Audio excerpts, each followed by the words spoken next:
Actually, before I go any further, is there anybody in the comments, write in the comments, does anybody else need a reality check? Is anyone starting a YouTube channel?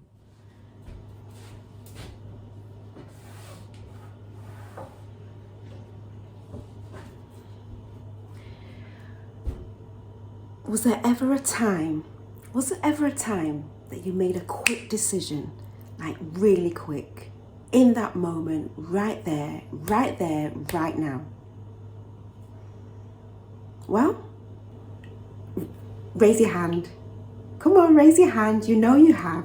You know you have. Like, I have too. And between me and you, this YouTube thing, it's one of them. It was just a quick decision. It was like watching all of my feed, and you have all of these new small content creators, and they are like, this is what happened to me when I posted. Here's the thing. I got so excited, so motivated to start my own YouTube channel. Honestly, I really didn't know what that would entail. I mean, literally, I didn't. I was completely blinded with, all of these desires in my mind, like having the play button. See, I already, it could go there, the YouTube play button, 100 subscribers, 100,000 subscribers, me. I had all these things in my mind, the freedom that it would bring, the money, of course the money, the smell of the money, of course, the quality of life, I was completely blinded. The views that would be going up and up, the subscribers that would be just coming in. Yes, oh, and don't forget my job. Yep, I would be handing in my 2 weeks notice. Yes, Mr. Manager, I quit. These dreams in my head, they were just... But my first week of posting on YouTube, posting consistently on YouTube, brought that dream to a crashing halt. I repeat, I did not expect what happened. I repeat, I had a massive wake-up call. Actually, before I go any further, is there anybody in the comments, write in the comments, does anybody else need a reality check? Is anyone starting a YouTube channel? Like, there's gonna be work. I didn't know how much. My desires got the best of me. And while it's okay, there's nothing wrong with having dreams. 100%, nothing wrong with having dreams. Nothing wrong with aspiring and having accomplishments. Right? But that was my wake-up call. My wake-up call to know that there's some groundwork that's got to be done. Some serious groundwork. Because YouTube, it's not a sprint. It's not a sprint. It's a marathon. It's a journey. If you're thinking about starting a YouTube channel, or you're already on the journey like me, here's the truth that you're really going to need to know. Like I said, it's not a marathon. I mean, it's not a sprint, it's a marathon. Growth on this platform, it really takes some time. It takes patience, and long-term commitment, commitment to learning and just mastering the craft. So whatever that entails, you know, the journey, there's a lot of testing, you know, what will work and what won't work. So before you run through the gate, you know, before you run through the gate thinking that it's going to be quick and easy, like I did, but I'm glad I did anyway, because maybe that was the leap that I needed. You know, maybe that was the push that I needed anyway. So let's break it down, because we're already here. Yeah, we've already started the journey. What does it take to be a successful YouTuber? And how can we approach this? What's the mindset that we need? Let's get into it. Reality check number 1. Growth and mastery takes time. So building a YouTube channel is not about going viral overnight. It's not about, it's about consistent progress. It's about consistent progress. Every video teaches you something. It's going to teach you something. You know, it might teach you to not do a certain thing. It might teach you, it's going to teach you something, right? Some will flop, some will fail, they'll flop. You know, that happens. That's the process. Others will do well, yeah? And when they do go well, you need to know why. But all are stepping stones into getting 1% better for every upload. That's your goal, your target. And therefore, mastery happens when when you're consistent. So try to, you know, put something in place where you say, okay, I commit to posting once a week, even if it's every 2 weeks. Maintain that flow of consistency and reflect on what works and what didn't, what didn't work, and commit to improving. Reality check number 2. Just be yourself. Authenticity is everything. Now, YouTube is a platform. It's about people, okay? So making connections. Your audience will stick around, not just for the content, but for you. So building an authentic relationship with the viewer, you, yeah, it's everything. Your viewers, you know, you'll gain their trust. You'll gain their trust, and they'll become loyal. There'll be trust and loyalty, and nothing beats that. Nothing beats being honest, and you know, nothing beats that. You know, because like fake people, overly polished, you know, aesthetically pleasing. You know, these facades, I don't do facades. I don't do facades. Too many in my life. I don't do facades because I've seen so many in my life. You know, hidden agendas. Nah.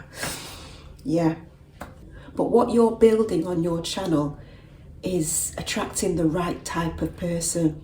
You want the person that aligns with who you are, your values, your mission statement for your channel. You want the right people, the like-minded people, because what they say is great minds think alike. Yeah. So when you're coming into the comments and you're looking at the comments, then you think, you know what, I was thinking that too. And then you bounce off different ideas, and then of course you'll come up with even more ideas, because you're both, all of you in the community, are building and helping each other. Powerful. So how do we implement that? Just be honest. Simply be honest. Just be honest and vulnerable when appropriate. You don't have to tell your whole life story, but you know, share your struggles, you know, things that you've learned, lessons and mistakes, regrets, you know, that have you been through. I'm in my 40s. here we go. Here's another one. Hello, Sienna. I want a video here, and you're disturbing me. Out. But you can't be in here right now. I'm trying to do a video. See, authentic self. Yeah. I'll start again. Okay, sorry for the interruption. Oh my gosh, Sienna! Right, just be honest and vulnerable. Perfect timing, right? Yeah, you need to engage with your viewers, reply to their comments, like I said, because we're building a community here and that's powerful. So, know your own value, okay? I've just discussed that, so know your own value, comment when necessary, share your struggles, and just be you. So yeah, watch tutorials, join communities, and look for trends as well, because if you can hop on the trend at the right time, you can ride that wave. You're good, yeah. Anything that's going to elevate your content, just focus on that. So how do we implement this? How do we move on? How do we start? Well, let's think about aiming for steady gains and not thinking like explosive, growth, like going viral, which is great, but obviously it doesn't happen for everyone. Let's just focus on improving one aspect at a time, which is why they say get 1% better on each upload. Focus on improving one aspect of your video every single time. Better storytelling, sharper editing. In fact, editing is no longer a massive thing anyway. You can do it like I am. I'm trying my best not to do so much editing because that's time consuming. And also another part of being authentic is just seeing the raw you. So no, fancy aesthetics, and you can, because that's progress, that's growth. But when we're just starting out, don't edit. Make it easy for yourself. That's bare minimum, minimal viable. That's it. And then you grow because you're progressing, right? And then your confidence boosts, right? No editing. Less is more. Less is more. And also thinking about thumbnails as well. Like I said, if you want to, that's fine. Right now I'm kind of going in between whether I should do a thumbnail or not. Again, it's all about testing. But that's a craft that you are definitely going to have to, take time and figure out. Track your analytics. So on the back end of YouTube, once the video's been uploaded, a week's gone by, you can just check to see what's going on. Like, you need to pay attention. From what I can see, pay attention to any patterns. People dropping off in the very first 30 seconds. The first 30 seconds, I think it's even lower. It's even lower than that now, because our attention spans are like the size of a goldfish. So you want to keep them engaged, like within the 30 seconds. If they drop off, think about, okay, look at it, why, what happened. It's difficult, it's difficult, but I guess over time you'll get better. I'm trying to, but like I said, this is the first start of our journey. So of course it's going to take time. Yeah, so look at that. Also your click-through rate.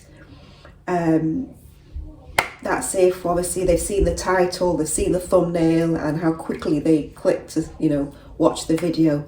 That matters a lot. So just learn about this and make any adjustments when necessary. Dedicate time to learning, mastering the craft. Mastering the craft is going to take learning. Like I said, when we're jumping in, feet first, you're thinking, yeah, but we don't know. We don't know everything. So look on, all the different, look at your competition, see what they're doing. There's so many ways to learn. And again, what do you want your channel to be? Do you want it to be inspirational, educational, informative? Is it going to be an entertaining channel? You can weave that into your content as well. Yeah.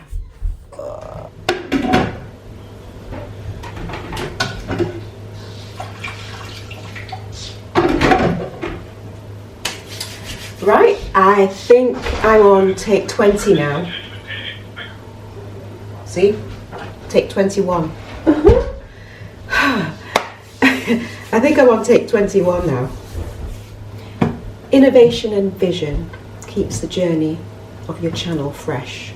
So when it comes to content, if you notice, you have your channels that you watch, and you are attracted to them because of how they present themselves. They have their quirks and their unique personalities. We all do. But obviously, there's something about them that stands out. And they're the ones, obviously, that are thriving because they're engaging with their audience. So that's something that you've got to do. You've got to be able to stand out. So if you think, take some time to think about, just write it down, little things that you have.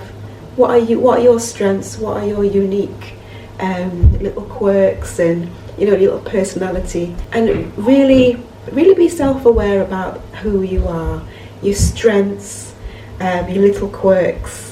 Because I've got plenty. I've got plenty. And then, because those are your superpowers. Because what you'll find is there are people that are the same as you, wherever we are in the world. This is the thing, we're all the same. We all can relate to each other. That's how you stand out. So don't shy away from your little quirks. Me being a little bit clumsy at times, and hey, just maybe even a little bit sensitive. It's fine. These little things, they make you stand out. And yeah, new insights. Again, another way of thinking about innovation is finding different ways to tell new stories. A different way to solve a problem. So you might find that there's, if you're looking, there's a trend that's happening. Looking on your competition, looking at their videos, whilst you're scrolling, maybe you could take the angle of, everyone's saying this, like YouTube is on easy mode. Then I've also seen videos that say YouTube is not on easy mode. Finding different ways, making an opposite of what's being said, you can stand out. Somebody will click that video because it's different than everybody else's. Polarizing, anything like that will help you stand out. Solve problems, also entertain, because you don't want to keep it monotone. Anything that you can do to stand out. YouTube is a platform for creatives. I've got this book. I've just got this book recently. I don't know how old it is, but some interesting insights.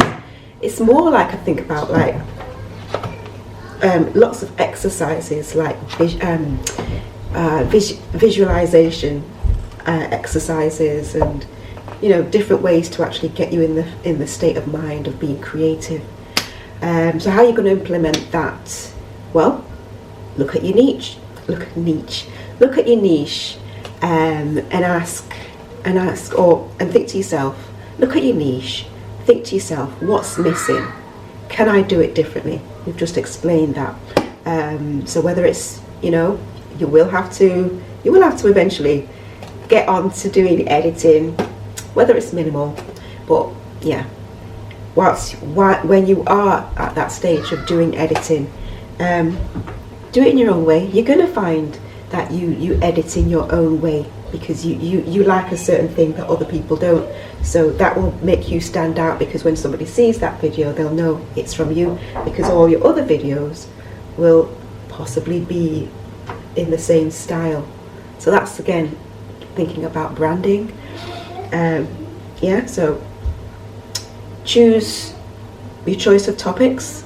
Again, stand out. Don't do everything the same that everybody else is doing. You know, mix it. And how you deliver a message, how you come across.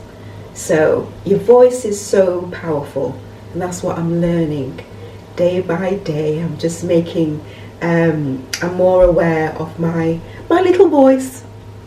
I'm more aware of my little voice and how I communicate with others. Yeah, being assertive, being confident, that comes with time. You know, your tone and how you phrase things, it's all going to work for your good.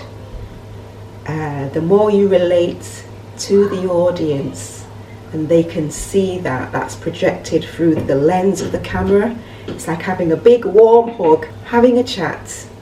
See, I've got my cup of tea, having a chat. It's just an informal conversation that you're having with a friend. That's how I like to think about how I project myself on camera. Again, I'm just starting out, not perfect. I'm just taking tiny steps, and eventually I'll get there. Yeah, experiment with different formats, because we don't really know what the audience like. You know, you can do walk-in videos, talking head, you know, vlogs. But currently, I don't know, I've heard that vlogs aren't working as much. I don't know. I'm just going to experiment for what works for my channel and works for my viewers. What works for my viewers. So I'll, you know, for me right now, I'm comfortable with this. You know, like I said, small steps. I'm not doing anything big. I'm just gradually easing in, because this is a lot for me to actually even present myself to the world. So if you like me, you'll understand. And another thing as well, like we said before, follow trends. Follow trends if it works with your niche. Don't just follow a trend and it's completely random and it has nothing really to do with your channel and what the topic is. Don't do that, because you don't want to confuse the algorithm as well. The algorithm wants to know specifically what your channel is about and bring that, nothing else. Resilience and integrity are a non-negotiable, trust me. No matter how good your content is, you're gonna have bad days, some hard days. For example, if you decide to put your comments, if you decide to have comments on your channel, be prepared for the criticism. It's just one of those things that, you know, the fact that you put yourself out there is likely to come. Criticism, slow growth, self-doubt, that's a big one. Self-doubt, it's all a part of the package of YouTube reality check. Beyond resilience, integrity is key. You know, staying true to who you are, your values, your purpose for the channel. You know, you have a mission statement, and keeping aligned with that is going to be key. So shortcuts, though they may get you there, they may get you there, but for how long? That's you know, for me, I thought I'd add that, because I think it's important, because it builds a foundation for respect and credibility. Once you've built up your content, you know, all your videos, they'll be aligned with your mission statement, and the foundation of respect and credibility will be there. It will be oozing through your channel, just because you're self-aware and you